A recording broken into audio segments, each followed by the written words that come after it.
Right, ladies and gentlemen, I think we're in Crypto 102, and right away, yeah, we've talked about fundamental things and just a kind of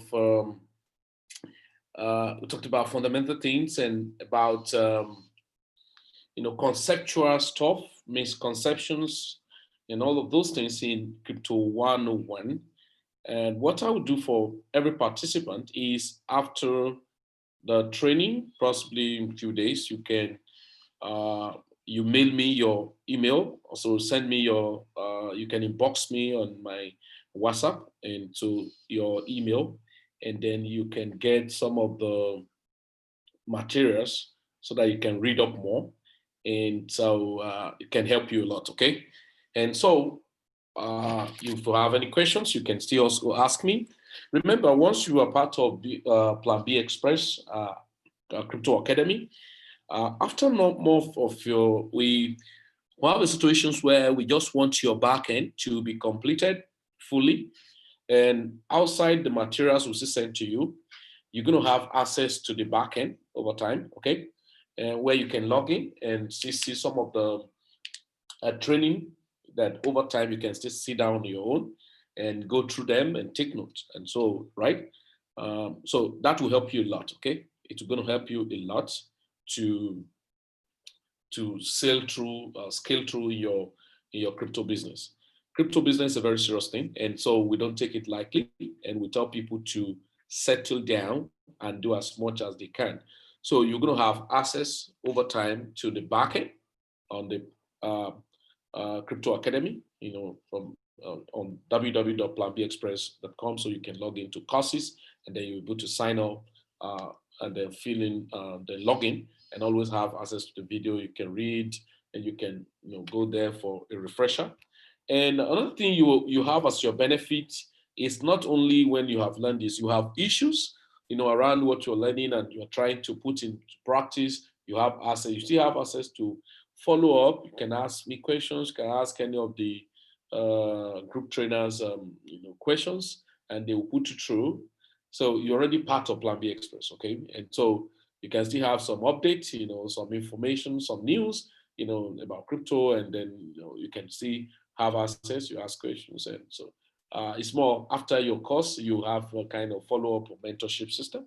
So because we know that people without mentorship, they will always lack method. Okay, and though what we now do is for anyone who is a participant in the crypto academy, crypto the 101, 102, anyone who subscribe to crypto 101 to 104, for instance, that means the person may have a reduction in subscribing for Be With Me premium group. Okay, so it will help you a lot. Okay, so let's go, everybody.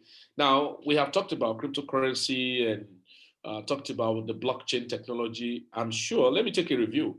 What are some of us who have participated in the first class, Crypto 101?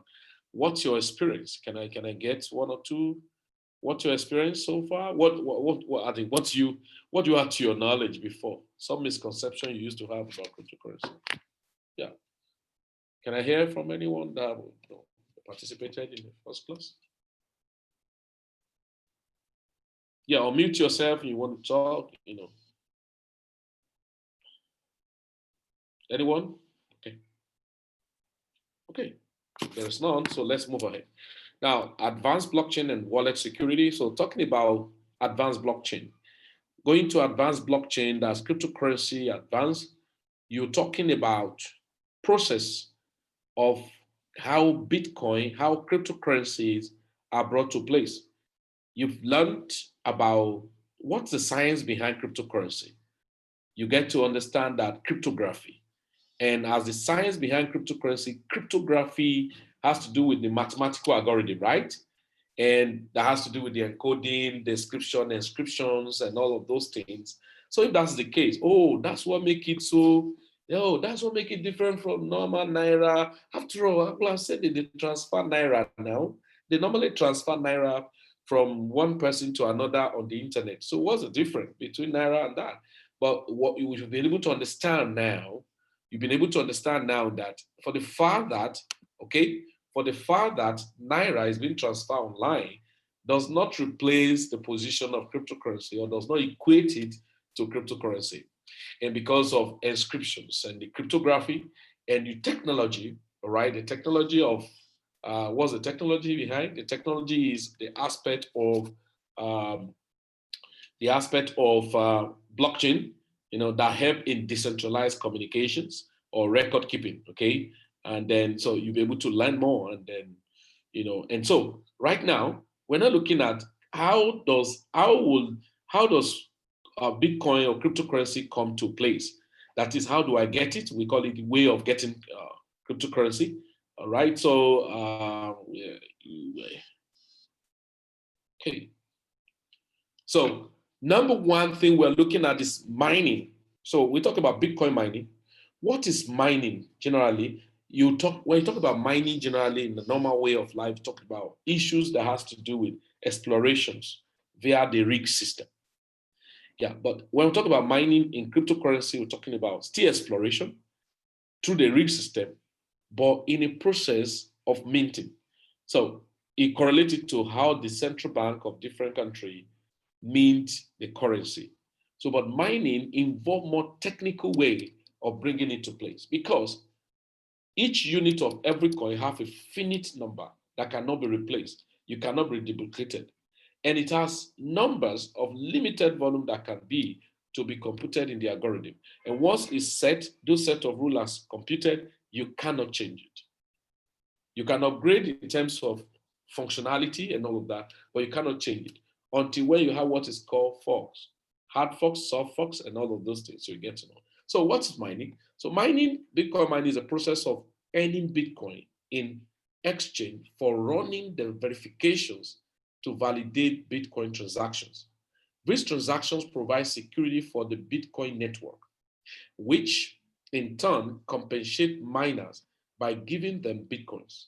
Miners can profit if the price of Bitcoins exceed the cost of mining.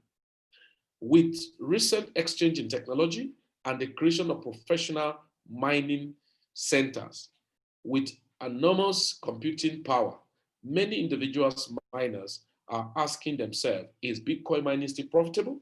Now listen, Bitcoin mining before, the way me and you have a laptop, you can mine Bitcoin on laptop. That time was a raw mining system where there was no kind of what we call data center. All right. So with that, you set of rules. Remember, we talked about set of rules when they talk about POW in Crypto 101. We talk about acronyms of POW, proof of works.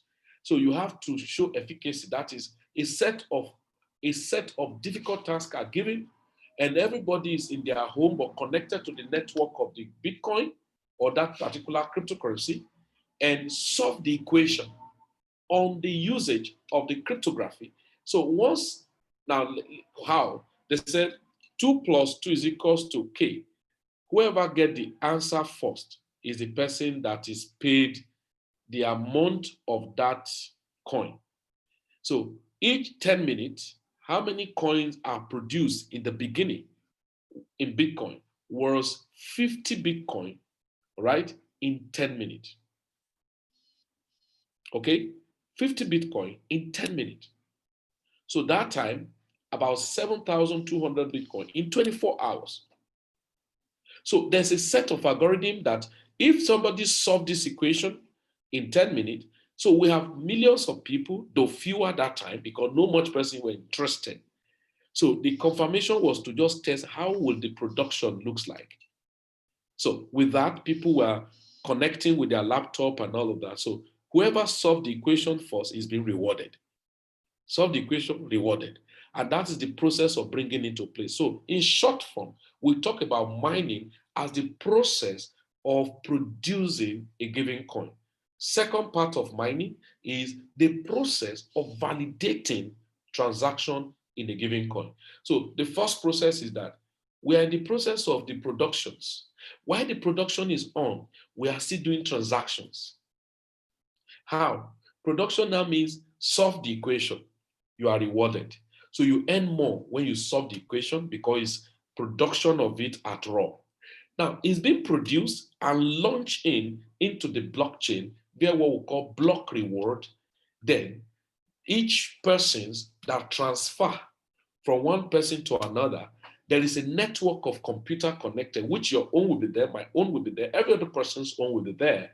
So we are connected. So first person to confirm that this thing that Mr. A sent from this place to this place is valid, it's not a counterfeit. You are still a miner. So once you confirm that transaction, there is a fee charge. That fee charge is what you earn as miner's fee. Okay? This is a miner fee. So you earn that as a miner fee. So you earn as a miner in producing new coin. You earn as a miner in confirming existing coin in the process of transactions. So you can now see how technical the mining is. So it takes time. So just to avoid that somebody will send a fake thing. So you cannot send a fake thing because it will be rejected. You cannot even get the set rule. Okay? And it costs you to put all of those things. So when mining now got to the next stage, so there are several factors that determine whether Bitcoin mining is still a profitable venture. These include the cost of electricity to power the computer system. This type of computer system now, when we go to data center, they begin to use what we call supercomputer. And that's the productions of different mining machines. Instead of running your processor on your laptop that eventually will crash, will get hot, then there's now specialized mining chips called ISEC. And all of those things put together to dedicate it for the mining of Bitcoin. So it become more industrialized. So that's why I would say several factors: electricity to the power system, cost of electricity, the availability and the price of the computer system, and the difficulty in providing the services, difficulty in measures in the hash per seconds of the Bitcoin validation transactions. The hash rate measures the rate of solving the problem, that is the equation. The difficulty changes as more miners enter because the network is designed to produce a certain level of Bitcoins every 10 minutes. When more miners enter the market, the difficulty increases to ensure that the level is static. The last factor for determining profitability in the price of Bitcoins against standard hard currency. Now listen, when mining started, we're going to do this in boot camp. All of these things, we experiment some practical things in the boot camp, the last set of this training. And when mining started, was that, oh, it's not interesting. Nobody's interested. Oh, what's the mining? Bitcoin, nonsense. Oh, everybody. So somebody can go to, even if I don't have a computer, I can go to cyber cafe, pay. I had one of my friend that was running a cyber cafe 2009, in 2010. He said a young boy used to come to his center to be on the system. He will pay for the airtime. Those times in cyber cafe, you don't have your decentralized, network like modem we start having over time. And so he said, this young man will come, we pay for airtime and be on the laptop, on the desktop, of course, those time desktop, and was doing everything. Crazy. So now it was telling him that I'm earning money. He said, which money? He said, I'm earning a coin. So to him, what a coin? What are you talking about? He said, I'm solving this equation. He said, all this thing I'm doing, I click, I win. They pay me. So you see, let me tell you something, everybody. Our brain have been computerized, wired, configured to always move towards failure. If you don't know today. Why? How? Okay. The young boy was telling my friend and say, hey, I'm being paid in coin. And the coin name is called Bitcoin. My friend said, how many did they pay you? So he said, this is the volume I've made today. Now my friend has to ask him and said, what is the worth of that Bitcoin they paid you? Of course, it was worthless. So because they were doing experimentation, it was worthless. Amazingly, it was worthless. And my friend said, what is the worth of that Bitcoin they are paying you? The boy said, no, it's not money. It's that I'm keeping it. They say it's going to be for future and all of that. My friend said, okay, you know what? Continue doing it. You just be doing it. And the young boy was doing it. And every time was coming and was coming. It's at a point the young boy was trying to tell him the significance of this thing, especially in the future.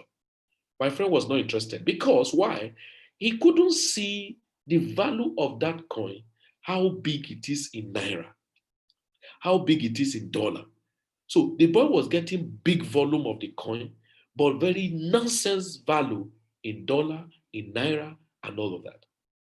And so my friend was not interested. He was like, so say anytime the boy comes, what is was interested in the boy was let the boy be coming as my regular customer. To him was already have arrived. Of course, somebody who have over 50 computers in a cyber cafe as early as 2009, 2007, 2008, 2009 was a big person where people come to browse and pay and pay and pay. And so to him, he has arrived. Nothing is bigger than cyber cafe because him is a technology person to him. That's why I beg everybody. What you know is very little compared to what you need to know. So you must always advance the level of knowing more. For me, I tell people I'm a life student when it has to do with cryptocurrency. So if you must go far, the one you know is little compared to what you need to know. And so that's why most times you see people so arrogant. Come and learn. Say, no, I know all this. I know all this. It's a lie. Something you read over and over and over again, you get to understand it better than before. Application of it over and over again will give you more better understanding. I've met people with arrogancy. Of course, a man with full of knowledge are very, with sense of humility, they are very humble. Any person who is too arrogant knows nothing. I always tell people, any person who so arrogant, he knows nothing. Because if he know much, he will know that where his own stop is where another person start. And he will do more of listening. There's no way I go to somebody who's talking about cryptocurrency. I pretend as if I don't know much. Because I want to see how you spread your ignorance. I want to know how you spread understanding. I want to see how you spread the real knowledge. So instead of me cutting you and say, hey, is it crypto you are talking about? I know much about it. I'm a crypto. No, no, no, no, no. Somebody was chatting with me this morning and he was asking me something. I said, okay, I was talking. I was listening. And he said something that I already used to. I said, oh, that was not actually what I'm asking. Please, this is what I'm asking. I didn't need to cut him. Hey, I know this trash you're talking about. That is level of stupidity. You don't get more. So you have to settle. You have to be meek. And so my friend boil out, I was like, what the hell are you talking about? Cryptocurrency. What am I going to use it for? Future not. I've told you guys in the first class that the way we're wired, the way we're nurtured, nature produces, irrespective of who you are. Nature produces, that is God creation, produces to make and recreate. It has nothing to do with uh, your religion. No. It has nothing to do with your father. No. It has nothing to do with your race. Like when most time if you travel to Dubai, most time, like I think in Arab now, I think in Dubai, I think they were shooting to go to Mars. And if you go to Bodra and then climb the building and go to the third floor, to the 163 floor, but they will allow you to stop at 100 floor. And if you look at the documentary, the inscription written was that, why was this thing built? And they said there's a place, because that was the place they acted one movie called Mission Impossible. And they said there in the documentary, you listen to it, the audio, the video, when they stop, when this stage get to, if you are a contractor there, while you are stopping, so time is already timed. The next contractor is stopping from where you stop. And they said, no, we created this for you to know that God has given everybody power, imaginative power, to reproduce and do massively of what God has deposited in every person, that there is nothing impossible as much as you can think what God has given to you. So it has nothing to do with prayer, okay? It has nothing to do with prayers. That has nothing to do with religion. It has nothing. It has to do with you and the Creator. To think that, well, look at how God created this. He said you can do it because He has given us. So it means looking at the inventions, the beautiful ones are not yet born. That you will die prematurely while you are still existing, shutting your door to innovation. You will just be there, nothing. So with that, my friend died prematurely. Look at how. Now, the young boy was telling him, so when I checked the Bible, I said, it's a mission, there's nothing impossible. You check it around. Now they said they want to increase that building height another 100-meter high than what it was to do the World Commerce Conference or whatever conference in Dubai in 2024 something. I don't know. Is it 2024, 2022 or something? Now, so that you see the imaginative. Of course, you saw the new program now, how the building will be rotating. You can use it now. You will tell if you go to your village now, show that to your friends in the village. They will tell you that is witchcrafting. That is wizard and wizard. How can a building be rotating? It is winch power they use for it. Okay, but this is I'm just giving you. I'm driving us somewhere. So these imaginations, many things recreated, new things coming, imaginations. How can somebody travel to Mars? But this is the issue. You must set it down to understand the innovation, the invention. So all this innovation and invention is not exceptional to the financial system to be revolutionized. So now, my friend, I will in the boot camp remind me of saying, what was the price of Bitcoin in June 2009? June 2009, the price of Bitcoin, $20. We buy you 200,000 Bitcoin. So you can imagine how many volume that young man was getting in that 2009. So, but it does not make sense to my friend. You know why? Many of us are wired to think and be looking for our needs instead of to go out and get what is needed. And that's why many people invest in Ponzi scheme because of your needs. Feeding, housing, and clothing. Probably maybe you have only one trouser and one shirt. Then when you get out and somebody is projecting one business to you, if you see that it's going to pay your feeding for that day, and that's why many of us work in corporations. Why we cannot be an entrepreneur? Because we don't think ahead to get what is needed, but we always work within where we have programmed to get our needs. Eating, to eat food, wear clothes, build a house. And somebody with that say, I have arrived. After I feed my family, I wear good clothes, I ride a car, and I have a house. I'm okay. You're a failure. The word is a word of impact. Think about people who have created a lot of things. So things are to be created, all right, for value exchange. And so that's the same thing in cryptocurrency. So Bitcoin mining has had all of these processes, okay? But what are the components? Okay? What are the components of Bitcoin mining? Prior to the advent of new Bitcoin mining softwares in 2013, mining was generally done on personal computers, but the introductions of application-specific integrated circuit called ISEC chips offered up a 100x. 100x is how many percent? 100x, that is how many percent? That's about 10,000%, if I'm not mistaken.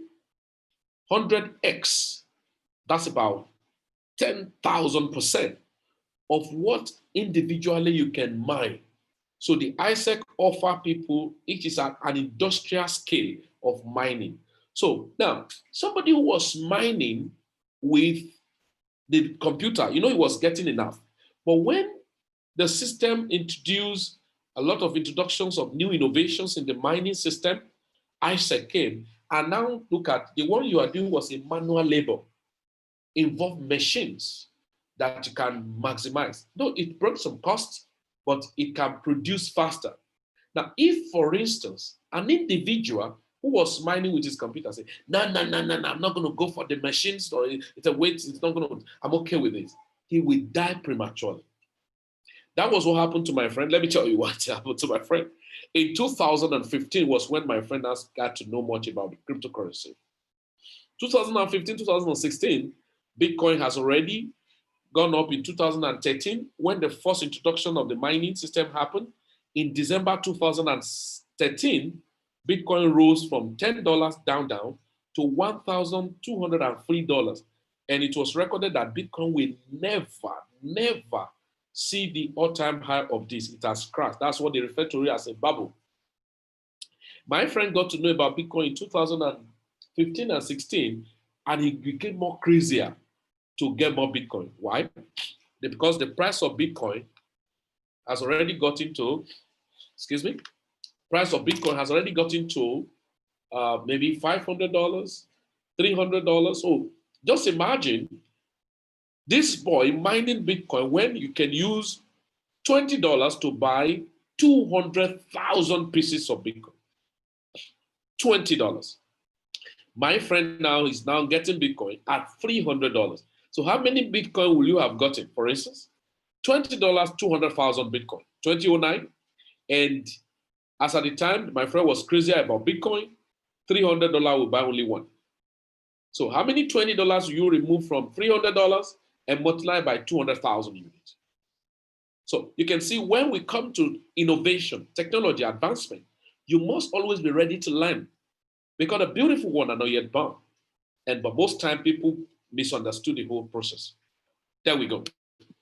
So component of Bitcoin mining, prior to the advent, we have said ISEC was introduced right now, and then 10x, 100x capability of older personal machines. And so that brought a lot of things. Profitability before and after ISEC, it became big, big and big and big and big and big. Then there are other things you will need to learn. So I'm going to paraphrase them and move faster. There are other things you need to learn about the profitability. Okay. Talking about the ISEC. Okay. Talking about the ISEC and today's environment. Now, Bitcoin mining can still make sense and be profitable for some individuals. Equipment are more easily obtained and various efficiencies machines that are available. For example, some machines allow users to alter settings or lower energy requirement, thus lowering overall cost. Okay, prospective miners should perform a cost-benefit analysis. So, is mining generally still profitable? Maybe no, maybe yes, but it can be very, very, very enduring. You have to. Now, we have a new mining system, a company called Mining City, for instance. Mining City introduced a lot of things in the mining and then introduce the new coins of mining and then look at how to maximize more output. But of course, after some time, events will overtake them. And that's what you see here. Bottom line is a POS to POW. These are mere calculations, so you may not understand this calculation, but I can explain to you about what all this calculation is about the hash power. The answer to the question whether Bitcoin mining is still profitable, use a web-based profitability calculator to run a cost benefit when we come to crypto compare, and you will be able to know if I can make fortune. To make fortune in crypto mining, it will take a longer time. So what has replaced the existing mining system of cryptocurrency now, not on Bitcoin, but mostly on altcoin, is what we call moving towards what? Ethereum mining from proof of works to proof of stake. And what is staking? Staking is a process of holding funds in a cryptocurrency wallet to support the operations of a blockchain network. Essentially, it consists of locking cryptocurrencies to receive rewards. It is used in many blockchains that are based on POS, that's proof of stake, or one of its many variants. Then we now have a hub that controls the proof of stake, which is called masternode. Okay? Masternode is defined as a governing hub in some cryptocurrency networks. It requires an initial collateral of tokens or a stake to operate. A node is defined as any computing device, computer, phone, etc., that is maintaining a network. Okay? So that's why you see now that so many coins you can run a masternode, like Terra Credits, you can run the mini POS staking, still on running a masternode, like we have Midas. We can run a masternode now, hosting a masternode to confirm transactions. We have different coins now, wallets that maintain a staking, like Agoran. Agoran is doing that. OneChain is doing that. Nexo is doing that. Engine is doing that. Trust Wallet is doing that. And all of those just to be part of the governing hub to maintain and confirm transactions, okay? And that's why you see that now there's a kind of moving of trend from the usual POS, proof of stake, proof of work, into proof of stake that now reduces the unnecessary ganging up of data center for a bigger industrial mining system into an individual and decentralized mining system of activities, and then you still get paid for confirming transactions. Okay, so masternode is more than just a node. So a masternode in cryptocurrency, also known as a bonded validator system, is a server that underpin a blockchain network. They are responsible for enabling specific services, okay? So that miners under proof of work cannot. You can see this phase of innovation, right? It's evolving. The first phase of mining was you hope your computer because there were no interest of people to involve. So you earn more. So we have few people who are sharing the volume. Now, interest of people come more, they think outside the box. No, we can't continue doing this manual because it's becoming more difficult. Introduction of the ISEC to do more industrial mining coming. Even though that we are doing it, we are now having more companies, more people contending in to get this Bitcoin. Why? People start now getting to know about the economy. That's why we talk about cryptocurrency have three states activities. One, we said the technology, the science, and the economy. The economy now is coming more bigger, but the volume that can be in circulation, especially Bitcoin, is limited. That now go to economy 101. Economy 101. How? Low supply, high demand, high price.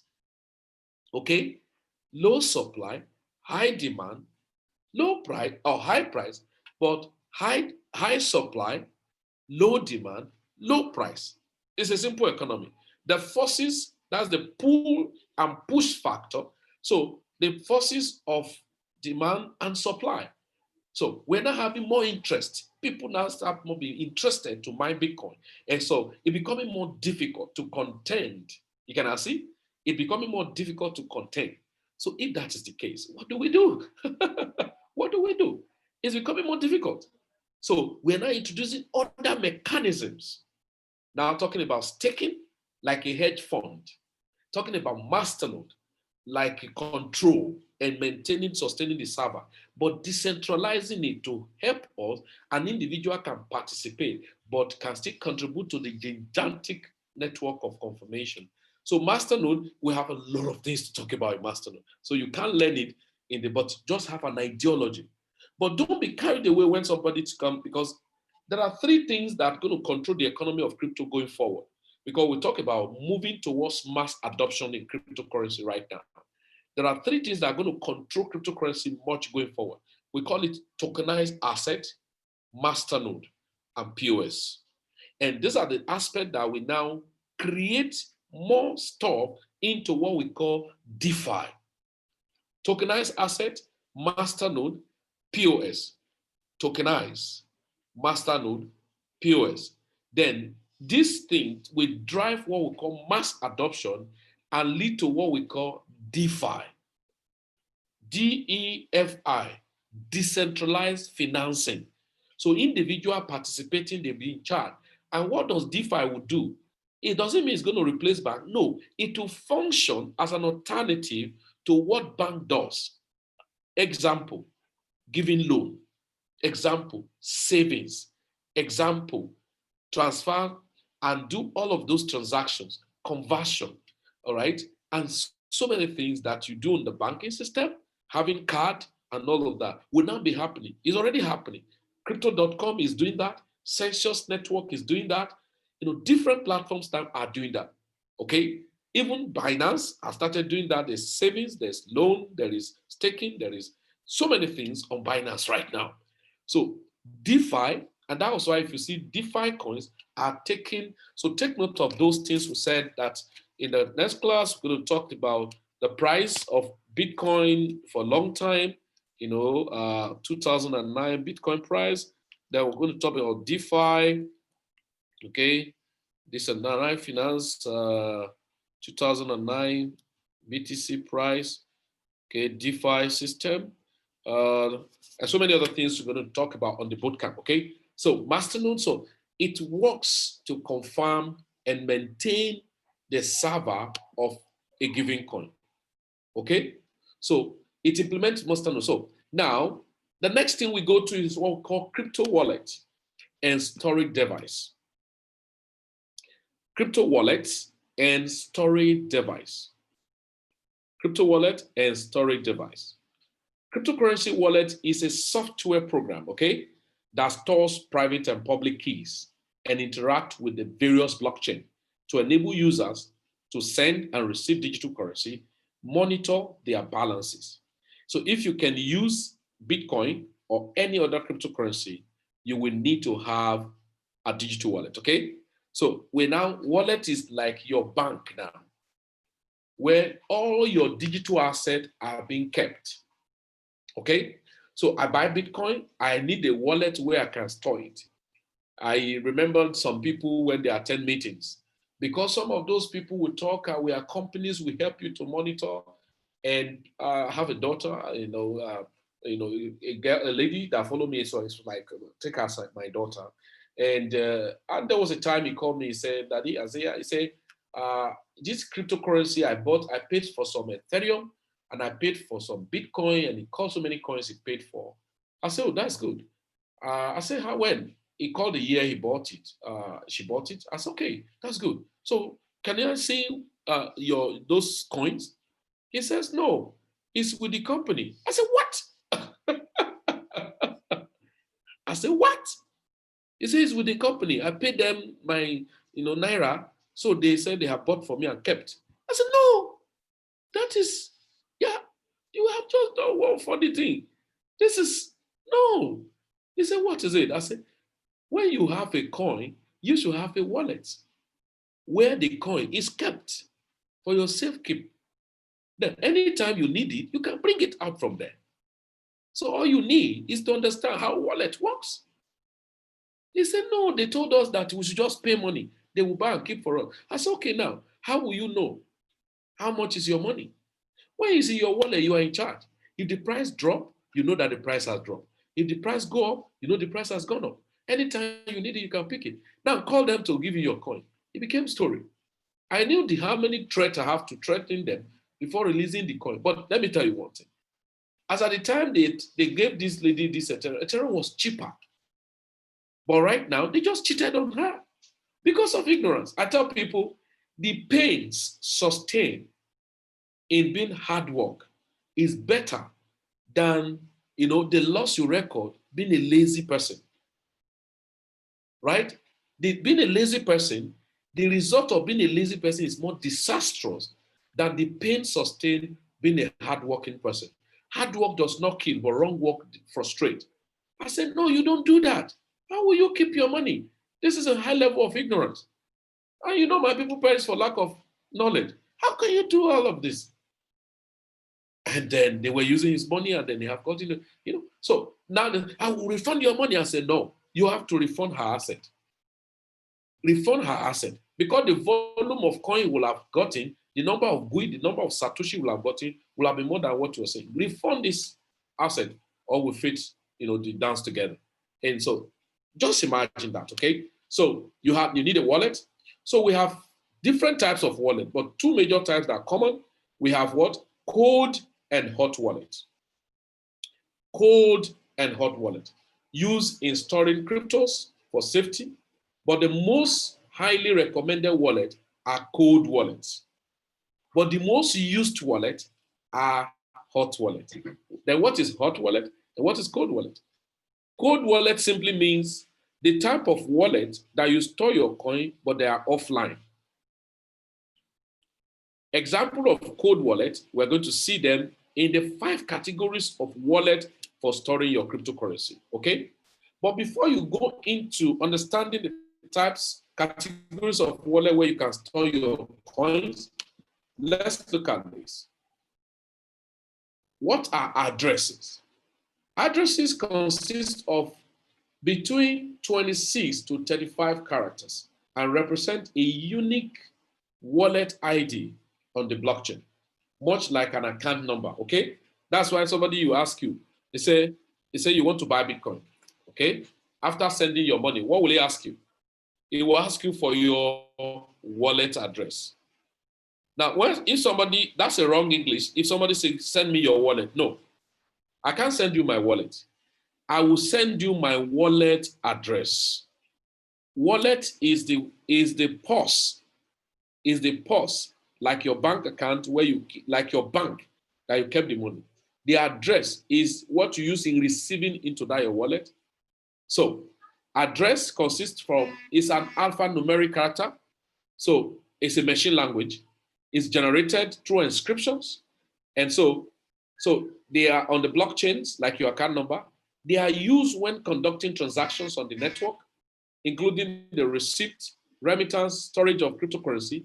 To conduct a cryptocurrency transaction, you will need a wallet address, which are generally referred to as public key. Okay, that is gotten. Then we have types of wallet now. Okay, types of wallet. The first wallet that we call, this is a type of cold wallet. We call it hardware wallet. Hardware wallet. We have this type of hardware wallet, but most used are Trezor and Ledger Nano S. Trezor and Ledger Nano S. They are hardware wallets. So hardware wallets are hardware devices built specifically for handling private keys and public addresses. These are examples of cold wallets. So we have just told you. Now, it is a USB-like device. That is USB, just like flash drive you use in storing your data, okay? So with an organic light emitting diodes, OLED screen, and side buttons to navigate through the interface of the wallet, and comes with native desktop apps for different cryptocurrencies. Some use Bluetooth rather. Bluetooth, it is a batteryless, you don't need to charge it, okay, device, which can connect to a PC or a mobile device via USB, even on an infected device. So even if your device is having virus, it cannot attack my hardware wallet. So hardware wallet device typically costs between $70 to $220, but it's definitely worth owning for the point of view of the safety of your cryptocurrency. Most popular hardware wallets, that now allow you to store more than 22 cryptocurrencies, including Bitcoin, and some more than 500 ERC20 tokens are Ledger Nano S and Trezor. Now, let me show you something. Let me check some clip and show you something. Let me show you some clip.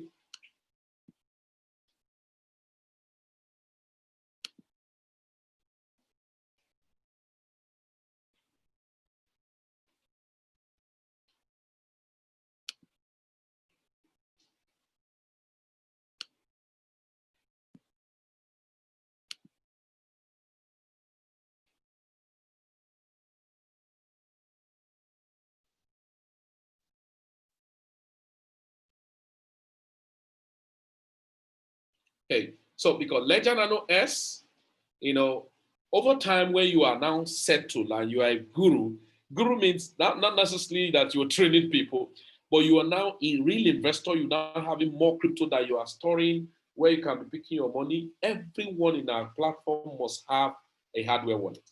And if you have it, look at how it looks like and how it's being configured so that you understand what we mean by hardware wallet. Just settle down to watch this clip. Yeah, can you see my screen? Can you see it as blank? Yeah, unmute yourself and answer me, and I'll just type yes. You see the screen that is blank? Please yes, type yes. Blank. Blank, okay, fantastic, thank you. Are you still seeing it? Blank? Yes. Fantastic. So settle down and watch this clip and understand hardware wallet.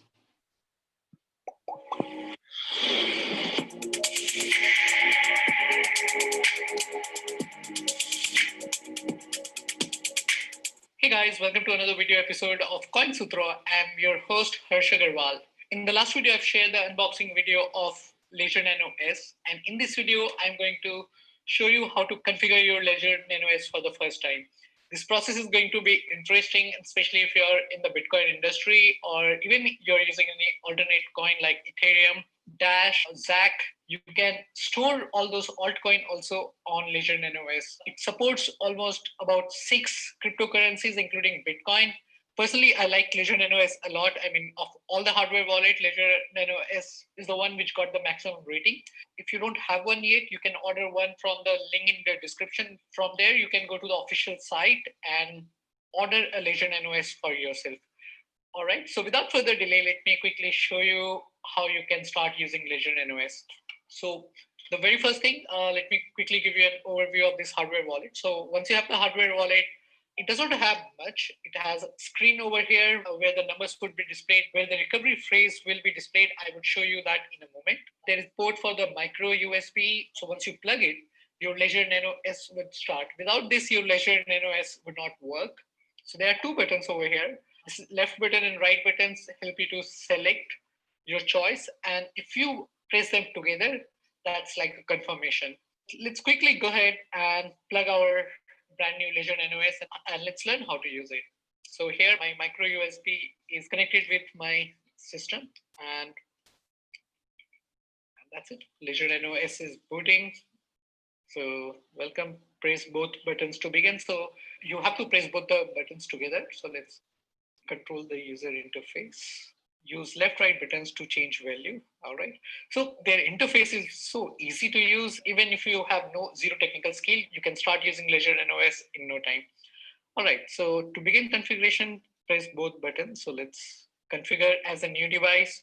Or if you're restoring from earlier recovery phrase, if you have used mycelium or any other Bitcoin wallet, you can use that as well. In this case, I'm configuring this one as a new device. So I'll select the right button over here, select your PIN code. Now this PIN code is essential. Like this PIN code protects your Bitcoin. So imagine like if somebody get access to your hardware wallet. If they don't know your PIN code, they won't be able to transfer the Bitcoins. Sounds great. All right, so let's choose your PIN code, double select. For this tutorial, I'm keeping it 1, 2, 3, 4. And of course, you don't keep 1, 2, 3, 4 or any such PIN code. Make it unique, make it hard to guess. Now confirm your PIN code again. So let me quickly do that. To make a selection, you have to press both the button at the same time. So let's quickly do that. Now, the third one, which is very important, you need to write down your recovery phrase. Now, please don't make that mistake of writing down your recovery phrase on your computer. Take a paper and pen and use the recovery sheet over here, or you can use A4 sheet and note down your recovery phrase. So in this tutorial, I'll be resetting my Bitcoin wallet. In a while, I would definitely show you how to reset your Ledger Nano S also. So I'm noting down my recovery phrase on an A4 sheet and let's do that.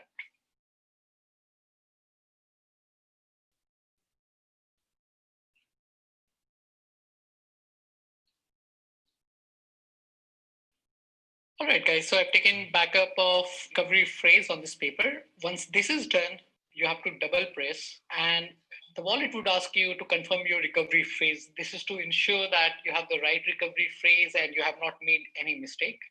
So again, press both the button at the same time. So it says select word number 2. So in this case, our word number 2 is paper. So let's move ahead. Let's tap right. All right, here it is. So just double press, select word number 11. Word number 11 is saddle. So PQRS. So that's it. Double press now, it starts configuring and your device is now ready. Well, your first half of the job is done. Your Ledger Nano S wallet is ready to be used. However, to really start using it, you need to download Ledger Nano S Chrome app on your computer. So let's go ahead and see how to start using Ledger Nano S on your computer. Hey guys, so far we have connected our Ledger Nano S to computer. We have set the pin. We have also taken the backup of the recovery phrase. Now the next step is to start using the Ledger apps. And in this section, I'm going to show you how to do that. So go ahead and use the link in the description to go to this particular page and you need to download the wallet apps. So they have different app. They have an app for Bitcoin and altcoins, and then they have app for Ethereum, and they have management apps that is Ledger Manager and Ledger Authenticator. In this video, I'm going to show you how to use Ledger Wallet Bitcoin and Ledger Manager app. So let's first download the Ledger Manager app and also Ledger Wallet Bitcoin and altcoin. All right.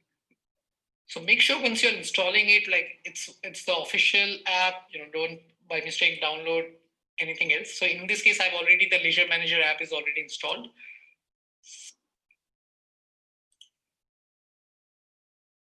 And similarly, I have Ledger Wallet Bitcoin is also installed. So what we would do is, all right, so the first thing, it asks you to connect your Ledger Wallet. So my Ledger Wallet is already connected. And so these are the wallets that I can install. So let's quickly install Bitcoin wallet. To allow installation of the app, you need to allow this on your Ledger Nano S. So remember, you're installing this application on the hardware device. So this one is already installed. Let's try installing Dash. Let's see if that one is installed or not. All right, so I just installed Dash also. I can install Dogecoin also. I can install Ethereum also.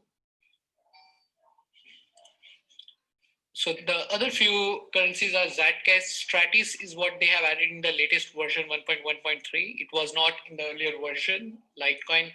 Personally, I would recommend anybody to invest in Bitcoin, Dash, Ethereum, and Stratis. However, the suggestion is only applicable for now. It might change after a few months. So make sure you keep reading CoinSutra for the latest suggestion. All right, so from here, if you need to update your wallet firmware, you can do it from here. I would show you that in another video. All right, guys, so it's time to open the Bitcoin wallet using our Ledger Nano S. So do this, you need to first connect your Ledger Nano S and enter the PIN. In this case, we have entered the PIN 1234. So let me quickly change to that one. Right. So it would show you all the different Bitcoin and altcoin choices that you want to use. Before we move ahead, let me quickly take you to the settings tab. So go to the settings tab. You can configure brightness here. You can rotate your screen. You can invert colors if you want. If you want to shuffle your pin, change your pin, you can do that from here. You can check what version of Ledger Nano S you are currently using. So this one is 1.2. 1.3 is already out. So I would show you that in the next video how to upgrade your firmware as well. So double tap to go back and let's quit up. All right. So now the thing is we need to open Bitcoin wallet. So to do this, you need to have Bitcoin wallet app installed on your computer. That's from Ledger Nano S. I've added the link in the description, so don't get confused. Just use that and install the app. Now double tap to select the wallet. And it does not have much option. Now it's time to go back to our computer screen. All right. So let's open Ledger Wallet Bitcoin. So, but to open the Ledger Wallet Bitcoin, we need to first close the management app. Let's do that. Now let's launch the Bitcoin Wallet app.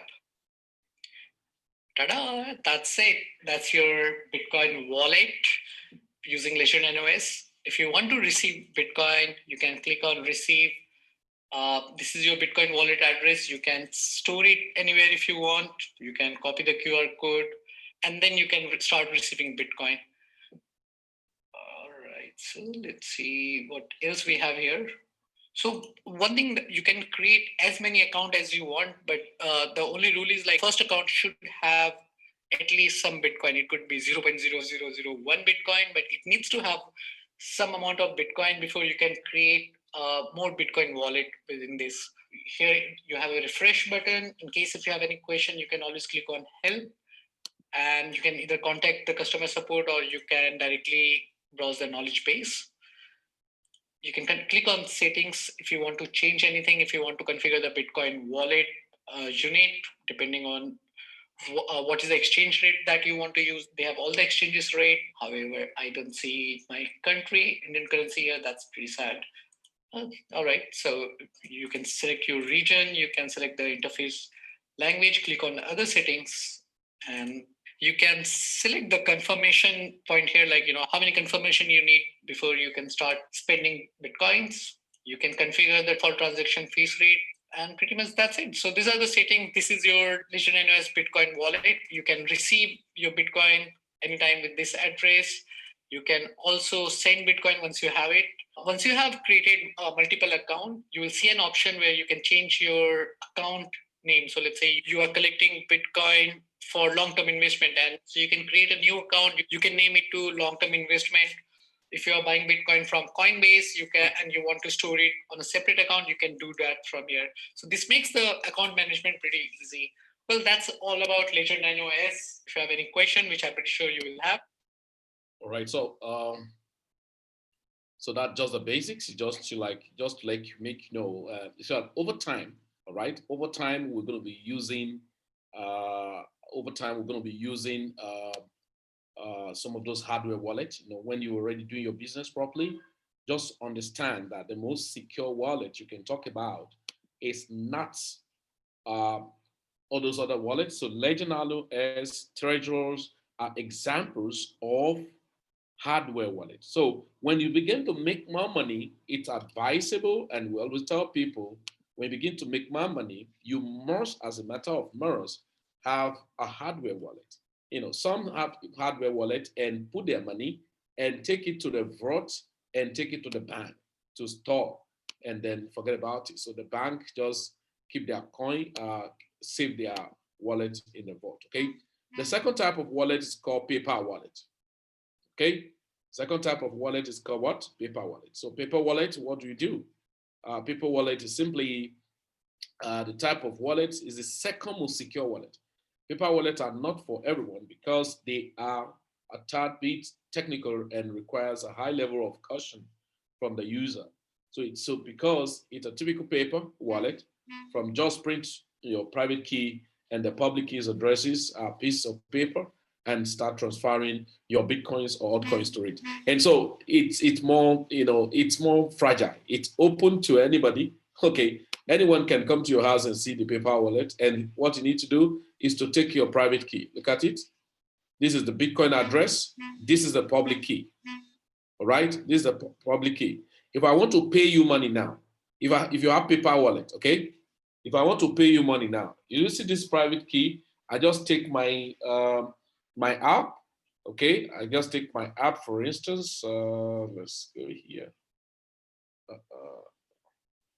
So let's say if I want to pay money into this, let's say I want to pay from my Trust wallet, so and I want to pay Bitcoin, I just simple to put. What do I do? Okay, simple to put. Just to look at what I would do.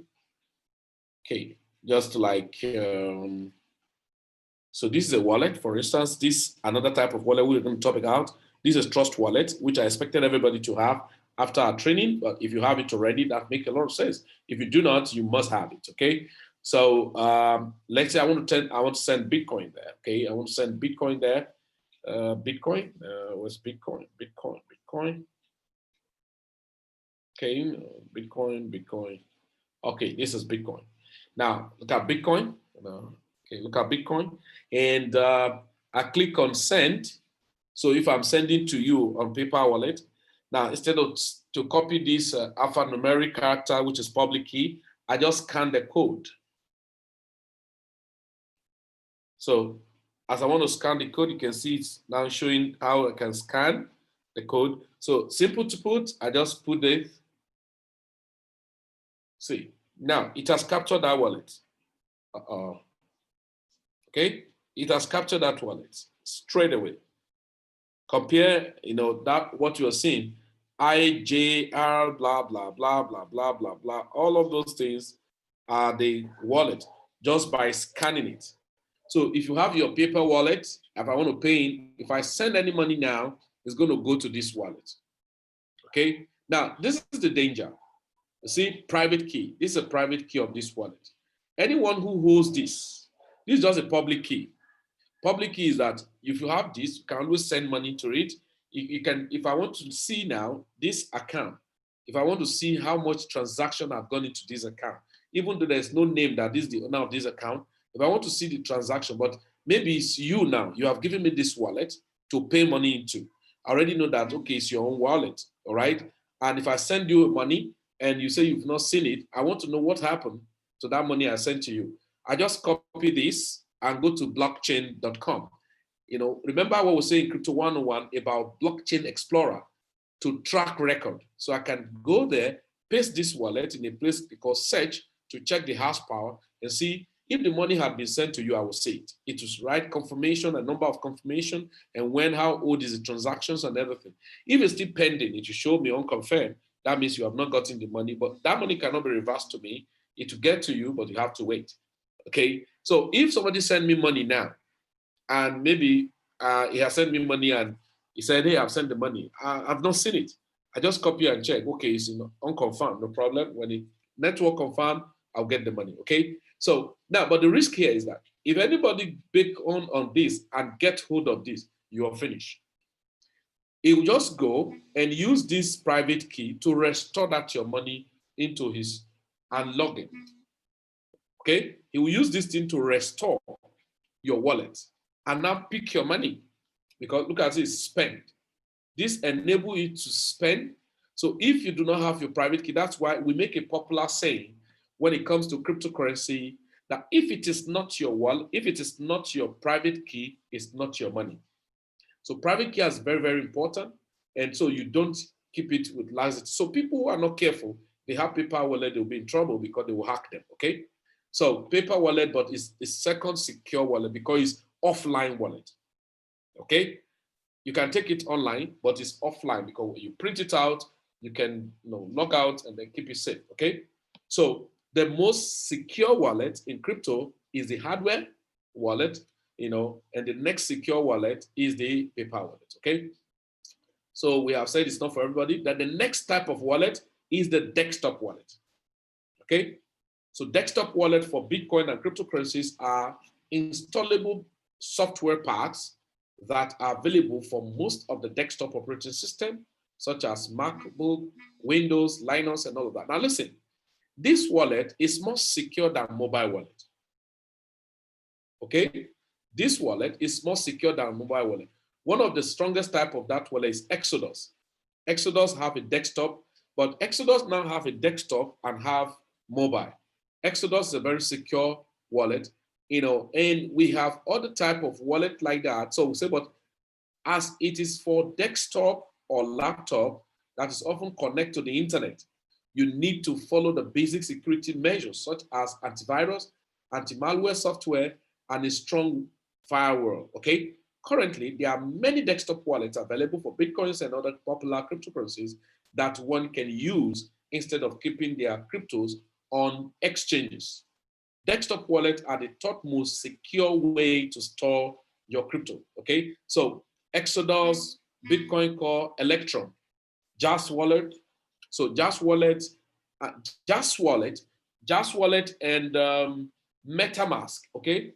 Jazz Wallet and MetaMask, they are stored on desktop, but MetaMask now have a mobile test net. They tested, they call it beta, okay?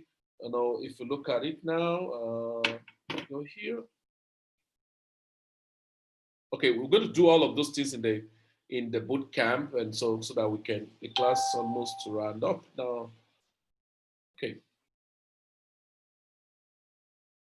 This is opening. This is MetaMask, but mobile. So, but the mobile is not as secure as the desktop. So the desktop, but for you to install the desktop, okay, for you to install the desktop of what's this guy called? For you to install the desktop, let's go here. It's just a moment. You need a Chrome because it is on the Chrome extension, all right, that you can install, all right, the MetaMask. So MetaMask, Jazz Wallet, all of these are more secure, okay? But any system you are using for such transaction, you have to be careful on the type of website you log into in such, okay? Control, your account connection in MetaMask, so the connection status button, if the website you're visiting is connected to your currently selected amount, click manage and all of that. So I'm not doing any of this, okay? So the MetaMask, I just skip it, but it has to be on Chrome extension. So when it's on Chrome extension, the simple thing you do is to keep your recovery phrase.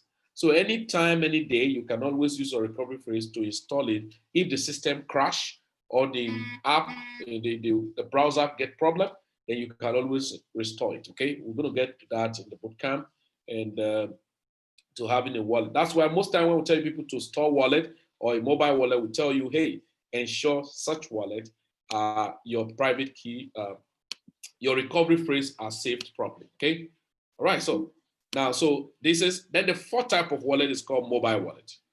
You can now see most popularly used wallet we even have are mobile wallets, but they are not. They are fourth secure among the five types of wallet we keep. The most popular types of wallet today in the market is mobile wallet. It is a user-friendly wallet and quick for transactions, but we must be very careful on the types of wallet we keep. There are factors to put into considerations before taking any mobile wallet. Number one, your private key. Can I get my private keys? So wallet where you control your private keys are very, very essential. You must check it. Easy to use. The easy of use, elegant UI, that is user interface for ease of use is very important. If it's too complicated, when you have to be careful. Some wallets are private wallet. Let me use example. Some people lost crazy money last year, 2019, into funny scheme. Number one, plus token. Number two, SCF token. Number three, cloud token. Number four, wood token. And that to be the highest Ponzi scheme that ever existed that is still crashing the price of Bitcoin up to now. Why? Those guys looted about how many $billion worth of Bitcoin? Why? Gullible people put their money in there. They claim that they are paying you percentages on storing your coin.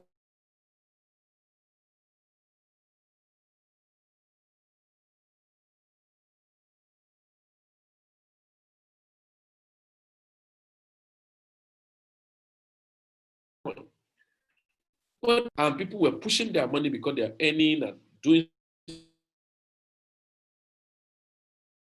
some Ponzi scheme on it. People lost crazy money.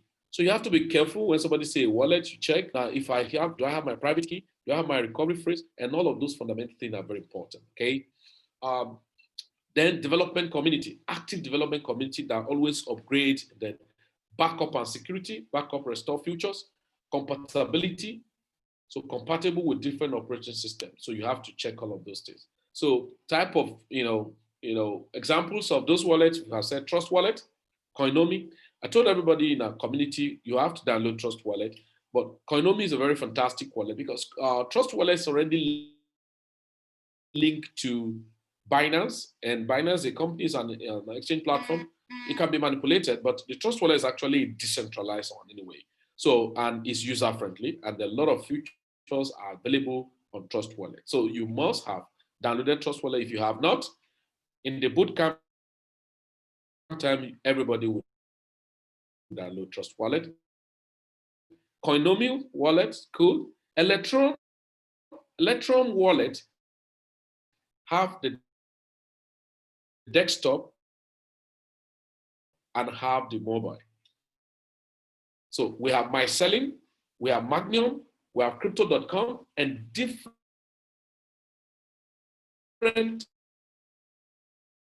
types of wallet. Some of you have Crypto.com. If you look at Crypto.com has a wallet and has an exchange. So the money you keep in the exchange is not as secure as the one you keep on the wallet. Okay, so just note all of this. So there are many types of wallet on what we call crypto compare or crypto business. Then a lot of wallets to the internet and can be accessed via browsers such as Google Chrome, etc. by going to URLs such as HTTPS and all that. So that blah blah blah. So the private keys are held online in these kinds of wallet in your browser itself, in some web wallet, and they are also prone to DDoS attacks. So most time, those are the type of wallets say hacking about the way. So web wallets are sometimes hosted wallets and sometimes non-hosted too, depending on that type of wallet you're using. Okay. Now, example of web wallet, if you look at it, we have blockchain.com. Then we have some other wallets that are kept on online. Not MetaMask is not a web wallet; it's a desktop wallet. And so you have different web wallet that people are keeping their money. Say, I'm using this wallet. I don't you just use the wallet. You have to check what is the compatibility, what's the type of wallet is it. So it's a types of wallet, the hardware, Ledger Nano X, Cobalt, but there are different types now. Desktop, Atomic, there has Atomic Wallet, Exodus, Bitcoin, Electron, Jazz, and then mobile wallet, we have all the Atomic, Coinomi, Electron, even Trust Wallet. Then web wallet, we have my ETA wallet, the MetaMask 2 is part of web wallet and is part of desktop wallet. So MetaMask, my ETA wallet or Mu, sometimes there was a counterfeit because you can log into a wrong website that will hack into your platform. Then over time, we'll learn what's called custodial and non-custodial type of wallet, where you need to know the compatibility of the wallet. They call it default, they call it compatible, call it legacy. So sometimes default is like the Bitcoin core of those days. If you check some wallet now, you will see you want to transfer money from another wallet, it won't go through. You have to be careful. Sometimes you are transferring money for Ethereum wallet, for instance, instead of ERC20 token protocol, is now what we call default or another system. And so when you transfer, it won't go through, the money will be hanging. And so you have to be careful. That's why I advise people on exchange, like on Binance, before you transfer any coin, check the format of the wallet. All right? Check the format of the wallet. Some wallets you will see, like Bitcoin. There are three formats of Bitcoin wallet. How many of us know? There are some wallets to start with B1, stuff, blah, blah, blah. Most wallet you will see on the, look at it. Let me show you on Coinomi. Most wallets you see on Trust Wallet are default wallets.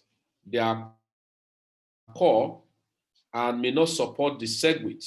And so we always advise people be careful when you're using Trust Wallet or using any type of wallet at all to make sure that you actually, if you look at it now, if I want to copy this wallet, can you see start with B1 something? So this is core. Now, if I open Coinomi,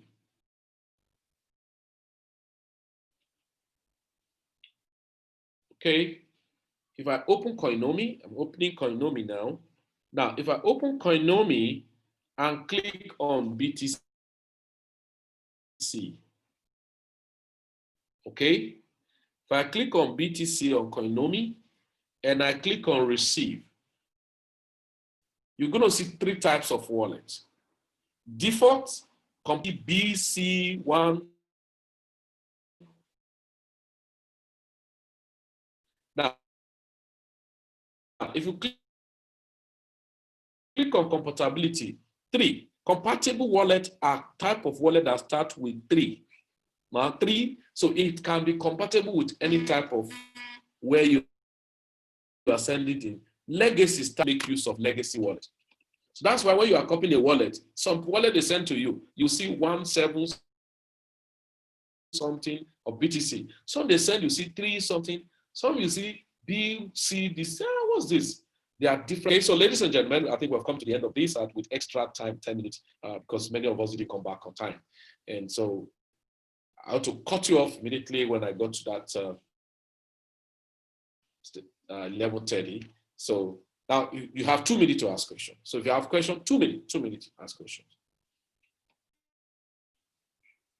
So you can unmute yourself. If you have a question, you can go ahead and ask, just 2 minutes. Time start counting now.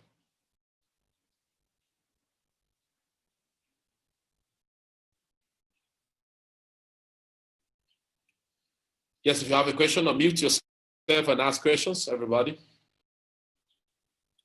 If your mic is not helping the matters, then you can type it on the chat box. And so let's take the questions.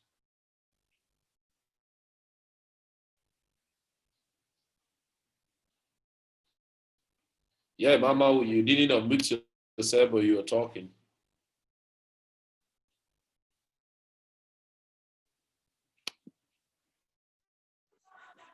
Are you hearing me now? Network. What's it wrong? Okay. No problem. The network is hanging. I can't hear from you. Yeah, now we can hear you. Okay, you can hear Yeah, we me can now. hear you now. Okay, sir. My question is, from the list of wallets you sent and then the exchanges, I find out that it's only the wallet that comes with recovery phrase. Is that meant to be like that? What about the exchange? Oh shit! What do I do now? Yeah, good. That's a very sensitive question. Look at it. Exchange. Okay. That's a very nice question. You have asked a very nice question. Now look at it. Exchange. Okay. Exchange is a market, and that's why we advise people when you make money, exchange is not for storing of your assets, but it's a market generally where you come to buy and sell.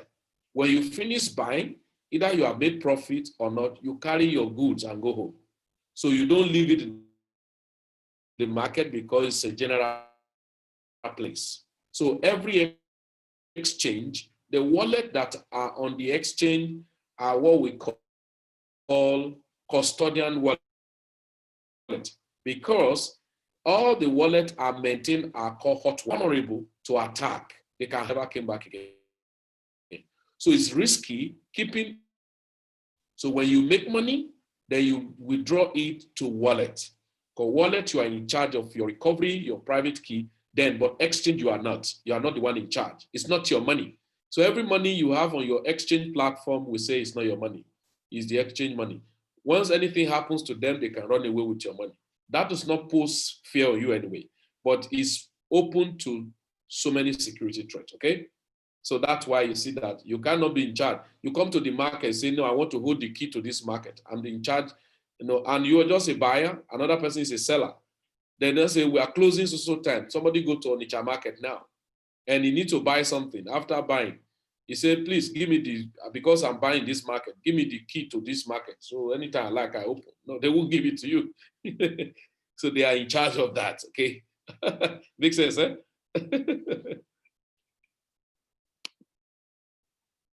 Okay, any other question? Your 2 minutes is gone. Okay, maybe when you guys have many questions, maybe when people have many questions, you can, what's it called? You can ask, the boot camp. In the boot camp, you can ask so that you can have a break now and come back in the next 10 minutes again. I think it makes sense. So write down some of your questions, so in the boot camp, we're going to be interacting, doing some experiment, and so you can, okay? So we're convening back in the next 11:53 or 11:50, let's say 11:50. So you have 7 minutes to go, and then check your children and go around and check your soup, and check your, you are a home-based business person right now. So give the food to your husband, give the food to your wife, and help him to buy something. And so you return back, stretch your legs, stretch your neck, shake your neck, try to adjust yourself and come back. Okay? All right, everybody. So see you in the next 7 minutes.